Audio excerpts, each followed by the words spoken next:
रव्यापासून आज आपण अतिशय भन्नाट आणि सोपा असा नाश्त्याचा प्रकार पाहणार आहोत। तर त्यासाठी मेजरिंग कपाने 1 कपभर बारीक रवा या ठिकाणी घेतलेला आहे। त्यातच आपल्याला पाव कप एवढं दही घालायचं आहे। दही जास्त आंबट नसावं। त्यानंतर यामध्ये मी पाऊण कप पाणी घातलेलं आहे। जर तुमचा रवा जाड असेल तर थोडंसं पाण्याचं प्रमाण कमी किंवा जास्त तुम्हाला लागू शकतं। मस्त असं स्मूथ पेस्ट आपल्याला तयार करून घ्यायची आहे।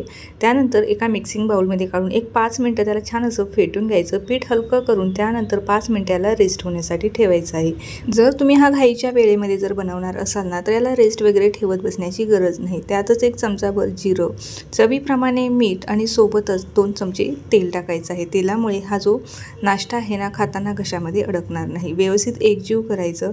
त्यानंतर इथं ज्या ताटामध्ये सेट किंवा वाफवण्यासाठी ठेवणार आहे त्याला तेलाने ग्रीस करायचं। त्यानंतर ह्या मिश्रणामध्ये 1 चमचाभर ओवा किंवा खाण्याचा सोडा घालायचं। पुन्हा एकदा एकजीव करायचं आणि 15 मिनिटांसाठी आपल्याला याला वाफवून घ्यायचं आहे।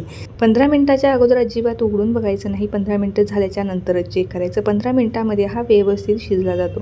तर या ठिकाणी आपला जो नाश्ता आहे हा व्यवस्थित शिजला गेलेला आहे। त्यानंतर याला मी पूर्णपणे थंड करून ट्रायंगल शेपमध्ये कट करून घेतलेला आहे। तुम्ही चौकोनी आकारात कट करून घेतलं तरीही चालेल।